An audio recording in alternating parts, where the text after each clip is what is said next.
नमस्कार, वंदे मातरम। मैं हूं श्यामगिरी। आप देख रहे हैं हमारा चैनल मुद्दा भारत का। मुद्दा भारत का यानी मुद्दा आपका। मुद्दा है महाराष्ट्र की पॉलिटिक्स का। या महाराष्ट्र की पॉलिटिक्स बात करूं तो इससे महायुति में सब कुछ ठीक नहीं चल रहा है, या बिल्कुल ठीक नहीं चल रहा है।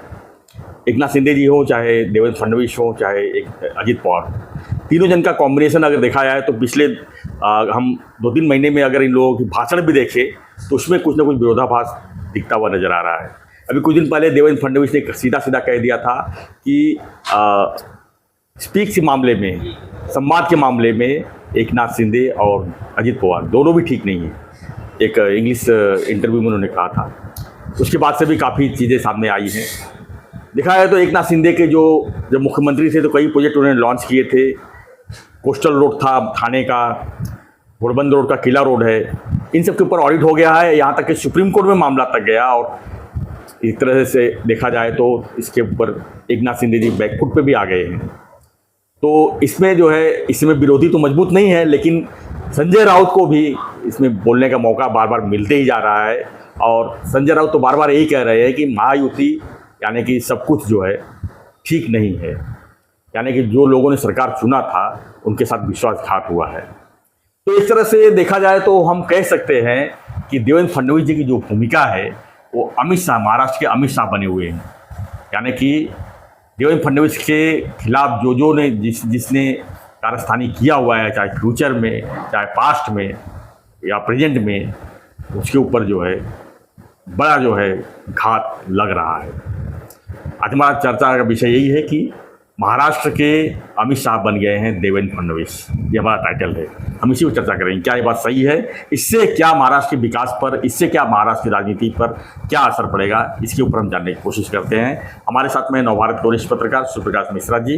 हम इसी पर डिस्कस करेंगे कि महायुति क्या सब कुछ सही में ठीक नहीं चल रही है, क्या महायुति किसी और दिशा में जा रही है, क्या महायुति भविष्य में जो है इसमें से कुछ लोग बाहर भी जा सकते हैं, एकनाथ शिंदे की मनस्थिति क्या चल रही है, ये हमारा सवाल है। सर क्या कहेंगे आप? स्वागत है आपका हमारे चैनल में फिर से एक बार।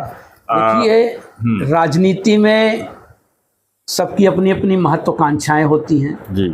महत्वाकांक्षाओं के बल पर लोग अपनी क्रिया प्रतिक्रिया करते रहते हैं। और जहाँ तक आपने महायुति सरकार के, महाराष्ट्र की महायुति सरकार की बात की, ये तो बिल्कुल शीशे की तरह साफ है कि आपस में कुछ न कुछ समन्वय की कमी तो दिखाई दे रही है, क्योंकि गाहे बगाहे नेता बयान भी दे रहे हैं। मैं आपको थोड़ा सा पीछे ले जाना चाहूँगा।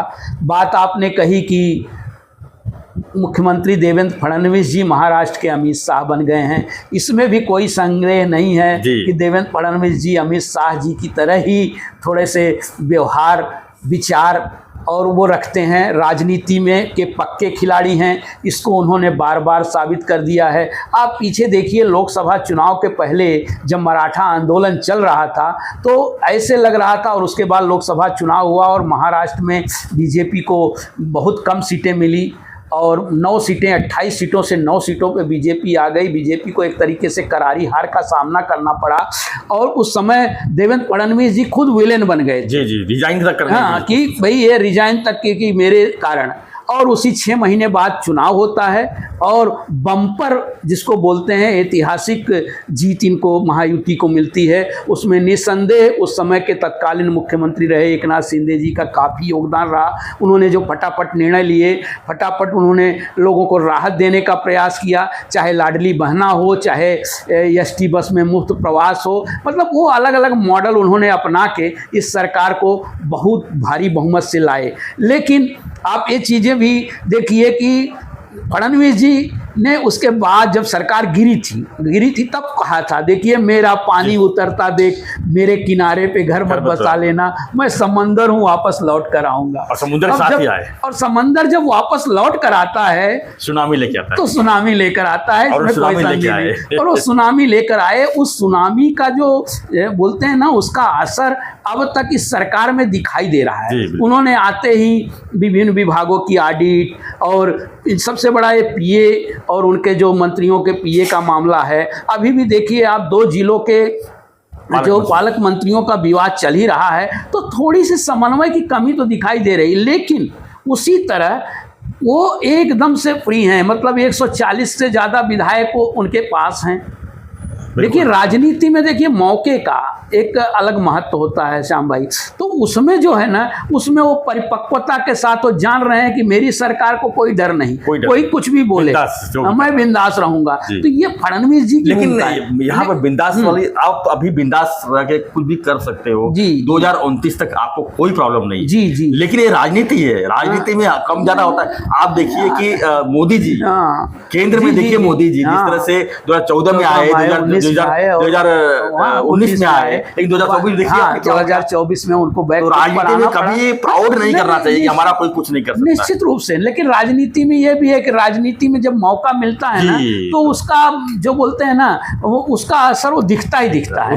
राजनीति और सत्ता जो है सर चढ़कर बोलती है, इसमें कोई संदेह नहीं। वो सत्ता का चरित्र ही उस तरह का है, और वो जो उस चरित्र को पहनता है ना, ओढ़ता है उस चरित्र को, उस चरित्र में जब घुसता है, बोलते हैं ना, तो अब इस समय वो फडणवीस जी मुख्यमंत्री हैं महाराष्ट्र के, निस्संदेह सबसे मजबूत सरकार आप तक की सबसे मजबूत सरकार मानी जा रही है, कोई डर नहीं, सबसे ज्यादा विधायक है। अच्छा ये बात भी है, सबसे ज्यादा जब विधायक रहेंगे तो आप और भी समस्या आएंगी, उनकी भी महत्वाकांक्षा की बात मैंने की, तो उनकी भी अपनी अपनी महत्वाकांक्षाएं हैं। तीनों पार्टियों के विधायक, 50 विधायक एक तरफ है समझ लीजिए, और 230-35 विधायक थे। अब 230-35 विधायकों की अपनी इच्छाओं की पूर्ति कर पाना, उनकी जो मांगे हैं वो भी आसान नहीं है। अब देखिए बार बार अभी अजित पवार जी ने कहा कि ये निर्णय जल्दीबाजी में लिए गए लाडली बहना का। अब 4000 करोड़ रुपया हर महीने लाडली बहना को देना ये आसान काम नहीं है। तो पहले सोचना चाहिए ना कि एक दिन की सोच तो है। ऐसा ये आसान भी नहीं है फडणवीस के लिए। फडणवीस की भाई ठीक है सरकार तुम्हारी मजबूत है, लेकिन बाकी चीजें अंदर जो कोलाहल मचा हुआ है ना, उस कोलाहल को शांत करना भी बहुत जरूरी है। और देखिए माने ये अपने परिवहन मंत्री प्रताप सर नाइक ने सीधे कहा कि भाई सरकार में भले हम हैं लेकिन उनकी सुनी जाती है। अभी पिछले दिनों एक बीजेपी के एक अध्यक्ष ने मीरा भाईंदर के उस सीएम को जाकर उनकी शिकायत की। अब बताइए वो मंत्री प्रताप सर नाइक जी बहुत अच्छा काम कर रहे हैं, वो पूरा मतलब एसटी स्टैंड को कलेवर बदल। आज मैं रत्नागिरी में था परसों, क्या एसटी स्टैंड बना हुआ है, क्या व्यवस्थाएं हैं, ऐसी तरह की व्यवस्थाएं हो रही हैं। काया पलट करने कितना 5000 बसें नहीं, 5000 बसें नहीं आ रही हैं, उसमें भी पारदर्शिता के साथ काम हो, और उसका एक तरीके का नया देखिए परिवहन व्यवस्था जैसे हुई है, और वित्त मंत्रालय है, परिवहन मंत्रालय है, नगर विकास मंत्रालय है, स्वास्थ्य मंत्रालय, ये जनता के बीच दिखती है ये सारी चीजें। अब स्वास्थ्य पर कुछ अच्छा काम होगा तो जनता, और संयोग से ये सारे विभाग जो है नगर विकास, स्वास्थ्य और परिवहन, ये शिवसेना के खाते में है। एकनाथ शिंदे जी उसके समझ लीजिए अगुआ हैं और उसके प्रमुख हैं। तो ये अगर अच्छा होता है, MMRDA भी उनके पास वही कह रहा हूँ ना, नगर विकास मंत्रालय, इंफ्रा के ऊपर भी चाबुक लगा रहे हैं। हाँ, स्वास्थ्य मंत्रालय उनके पास है, उनकी टीम के पास। तो इन चीजें दिखती हैं, अगर ये चीजें दिखेगी नहीं तो आने वाले समय में जनता के रोष का सामना ही नहीं कोई करना पड़ेगा। तो ये चीजें अंदर अंदर तो हो रही हैं, तो अंदर अंदर से थोड़ी सी स्वाभाविक है कि उसका थोड़ा सा नाराजगी निकलना। जब काम नहीं होगा, जब समस्या आएगी, कुछ मंत्रालय आड़े आएंगे, वहां से कुछ राजनीति अगर होती रहेगी, टकराव के अंदर की भावना आएगी, तो देखिए ये सब काम रुकेंगे। जब ये काम रुकेंगे तो निश्चित रूप से टकराव की संभावना बनेगी। और जैसे आपने कहा कि इसका फायदा जो है विपक्ष उठाएगा, इसका फायदा जो है और लोग उठाएंगे, तो ये चीजों को देखिए मुख्यमंत्री बहुत ही परिपक्व मुख्यमंत्री हैं फडणवीस जी। उन्होंने अभी कल एकनाथ शिंदे जी से हम लोगों की मुलाकात रत्नागिरी में हुई, उन्होंने भी कहा देखिए हमारे बीच कोई समन्वय का तो अभाव नहीं है, कुछ चीजें हैं कि हम उतने बोल के नहीं हैं, हम चीज़ों को समझते हैं। अजित पवार अपने तरीके से काम करते हैं, एकनाथ शिंदे जी का अलग काम करने का तरीका है, और फडणवीस जी का तो तरीका एकदम बिल्कुल ही अलग है। वो दाएं हाथ से करेंगे, वो बाएं हाथ को समझ में भी नहीं आएगा। जी बिल्कुल। वो अभी इसलिए कहा जाता है ना, तब तक पवार जिस तरह से अपना सत्ता समीकरण, सत्ता संगठन में बना के रखते थे और ऊपर विरोधियों को भी पस्त करने की उनकी एक भूमिका रहती थी आगे, तो उस तरीके का देवेंद्र फडणवीस चला रहे हैं। लेकिन इसका जो आपने कहा कि इसका थोड़ा बहुत अगर इस तरह की कोलाहल ज़्यादा मची, अंदर जो है पार्टियों के अंदर नाराजगी हुई, तो इसका अल्टीमेटली नुकसान जो है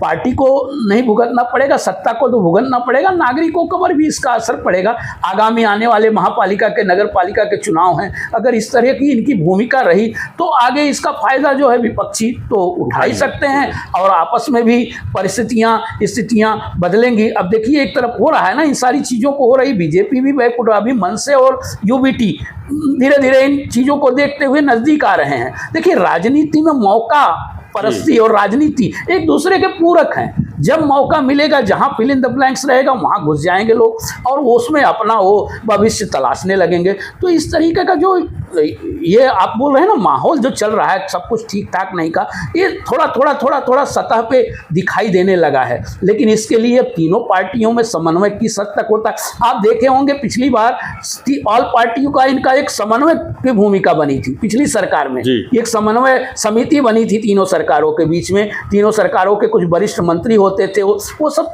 खत्म हो गया है, इस समय नहीं है। पिछली सरकार में एकनाथ शिंदे जी की सरकार में ये था कि तीनों एक समन्वय समितियां बनी थी, उनके प्रदेश अध्यक्ष तक भी उसमें शामिल होते थे तीनों पार्टियों के। लेकिन इस समय बिल्कुल नहीं है। क्यों नहीं है? बिल्कुल वो सब जानते हैं कि भाई एकाधिकार, वो भी जानते हैं भाई 140 विधायक हमारे यहाँ हमारे पास है, क्या बिगाड़ोगे? तो ये स्थितियां बनेगी। आगे की बात भले कर रहे हैं कि भाई ये स्थिति 2029 में, लेकिन वो नहीं देखता कोई। वर्तमान और उस समय की क्या परिस्थिति, उसके अनुसार काम करते हैं। लेकिन हम जहाँ तक समझ रहे हैं कि इसमें तीनों पार्टियों के परिपक्व तीनों नेता तो हैं, एकनाथ शिंदे जी हैं, अजीत पवार जी हैं, या फडणवीस जी का तो बिल्कुल कहा ही नहीं जा सकता। आपने उन्हें महाराष्ट्र के अमित शाह की संज्ञा दे ही डाली है।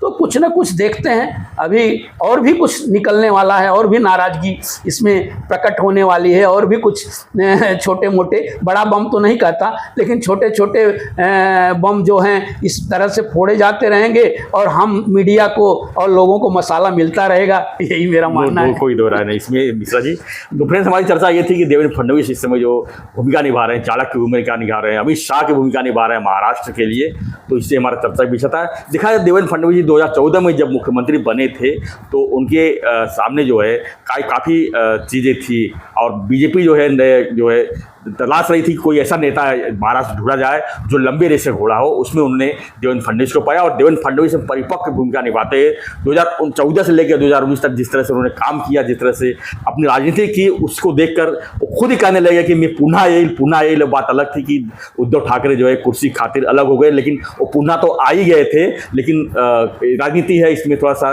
आगे पीछे हो जाता है। लेकिन उन्होंने जिस तरह से जिद वाली जो राजनीति की पुनः आने वाली, वो उद्धव ठाकरे को वही चीज़ भारी पड़ा, और बीच में 2022 में ही जो सत्ता तो टूट गई, और जो है देवेंद्र फडणवीस जो है फिर से आए, लेकिन उप मुख्यमंत्री की भूमिका में आए। कहीं ना कहीं वो घायल शेर की तरह बैठे हुए थे 2 साल तक, और जैसे ही फिर मौका मिला है 2024 में जब उनको नेतृत्व दी गई है, तो एक घायल शेर जो है किस तरह की अपने ही लोगों के सामने बरसता है, वो भूमिका अब जो है आज देखने को मिल रही है अमित शाह के रूप में। अमित शाह की भूमिका यही थी, जब वो जेल गए थे, जेल से आने के बाद जिस तरह राजनीति की है, आज देश के नंबर 1 चाणक्य नेता बने हुए हैं। वही चीज़ जो है देवेंद्र फडणवीस जो है महाराष्ट्र में अपनी भूमिका लेकर बैठे हुए हैं, इसमें कोई दो राय नहीं।